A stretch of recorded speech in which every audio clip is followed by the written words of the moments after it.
So this is going to be just a short video for those who could not be with us in class today. These are the reactions that should be in your toolbox. So you need to stop the video and try and put in as many of the reagents as you can. And here are the answers so that you can have a complete listing of all the things that should be in your toolbox. These are the reactions for, these are the reactions for an alkane with a triple bond, and you need to also be able to write in the reagents for this. You can stop the video.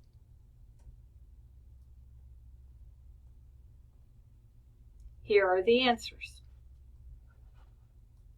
Okay, there'll be a couple of patterns that you're going to want to be looking for as you look at synthesis problems. The first is a change in position of a halogen.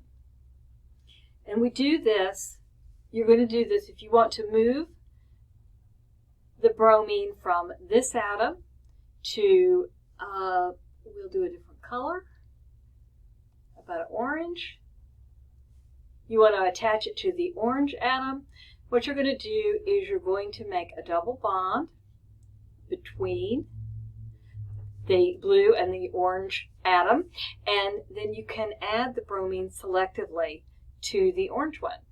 If you wanted to move the bromine to a different atom, say this pink one, you would use a different reagent. You'd use a bulky base to make the double bond here, and then you'd be able to add it selectively to the end.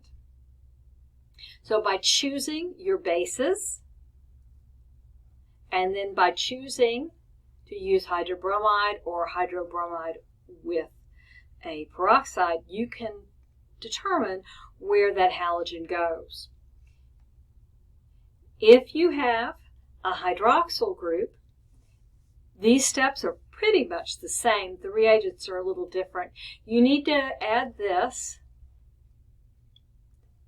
the TS chloride pyridine, to make a good leaving group from your hydroxy. Won't leave otherwise. Kind of like the guest that comes, stays for dinner forever. And you use a base, make your double bond, and then acid catalyzed will put it on the more substituted carbon. They do the same TS chloride pyridine with a bulky base, and you'll make the double bond there, and then you can use the borohydride to add it to the end instead of to the more substituted. So functional group can be moved around wherever you want them to be moved. Pi bonds can also be moved.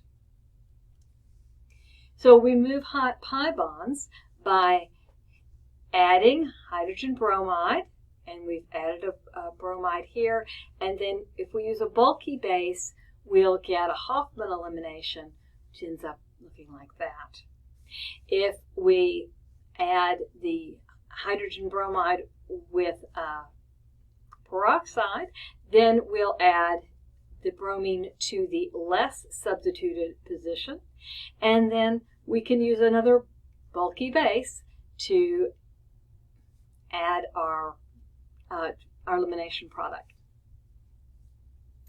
Okay, we can transform an alkane. So this is an alkane right here, and it doesn't have anything interesting on it. It doesn't have any functional groups. So first thing, you have an alkane, is you're going to need to add a functional group to it. And the way we do that is radical bromination. So we're going to add bromine and UV light. And then we can have an elimination reaction, and now we can do all sorts of additions. We can, all of the additions that were in that first thing that I showed you. Okay, we can interconvert single and double bonds and triple bonds If we have a triple bond and we use Lindar's catalyst, we will make a cis bond. If we use sodium in ammonia, we'll end up with a trans. Let me put the double bond in there. We'll end up with a trans. But either way, we'll end up with a double bond. If we use hydrogen and platinum, I don't know why I couldn't think of it, platinum, we'll end up adding hydrogens everywhere and end up with a single bond. Okay. So here's our first problem. We're going to propose an efficient synthesis for this. First, we want to make sure we haven't changed our carbon skeleton. So down here, I've numbered them. This is not the numbering that you'd use with naming, but just to put a number with the carbons. And we've got 5 carbons with an ethyl group off, 5 carbons with an ethyl group off. So the carbons have not changed. But the location and identification of the functional group has changed. So here we've got a double bond, and here we have bromine. So we have a 2-step method to move that pi bond by careful selection of reagents. We can add, with an addition reaction, we can add to the pink carbon, and we'll get this. And then we can do a Hofmann elimination. A Hofmann elimination will involve using a bulky base.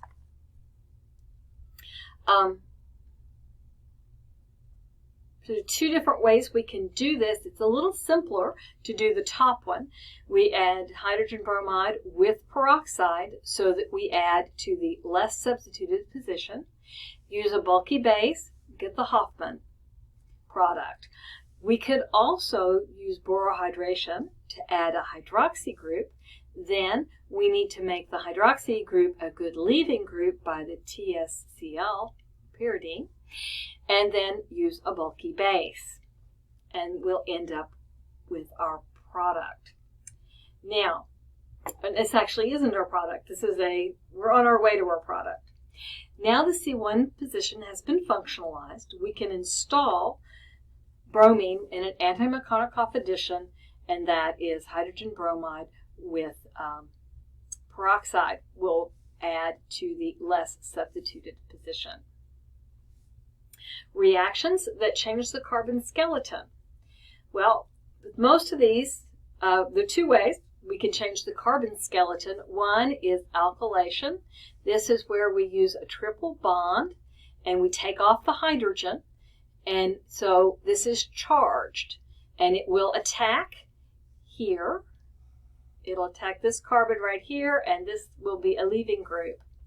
And so we'll make a bond between those. We'll get 4 carbons and 3 carbons to make 7 carbons.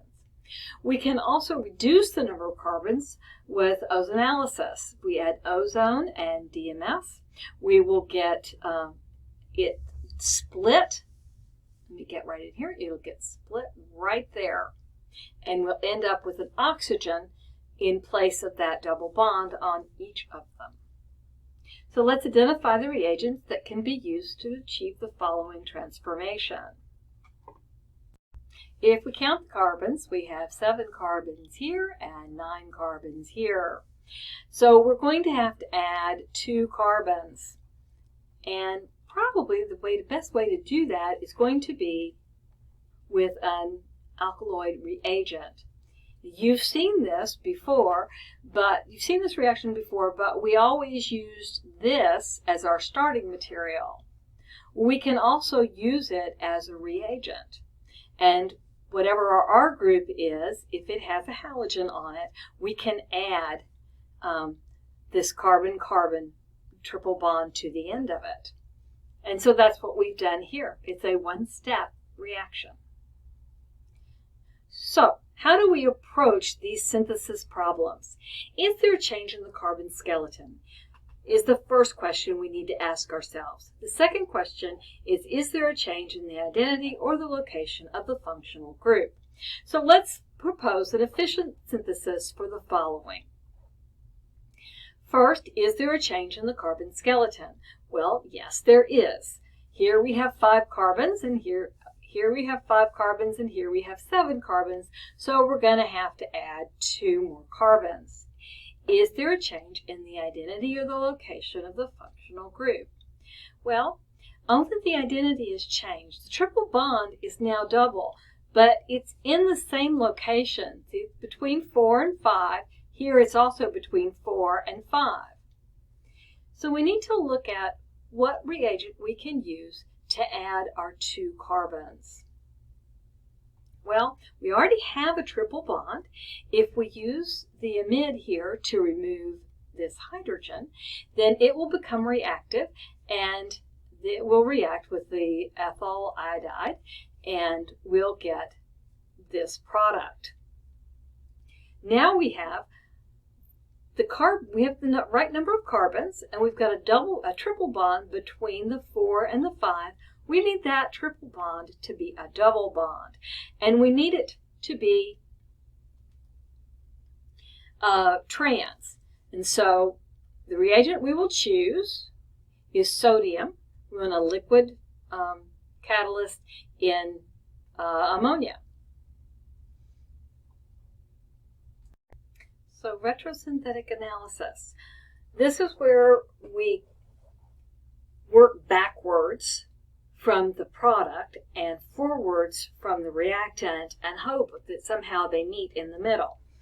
So we want to identify the last step of the synthesis. First, let's go through our 2 questions. First is whether the carbon skeleton has changed, and it has not. 1, 2 with 2 methyl groups off of it, 3, 4. 1, 2 with 2 methyl groups off of it, 3, 4. So we have not changed the carbon skeleton. We have changed the functional group, however. And so we need to look at how we make a triple bond. And we can make a triple bond from this. If we have 2 bromines, we can have a double elimination, and that would give us our triple bond. Sodium amide and water. Okay. How do we get from here at the beginning to this intermediate? Well, we can treat our alcohol with the TSCl pyridine to make it have a good leaving group. And then we can treat it with a strong base that will make a double bond. Remember, bases make double bonds.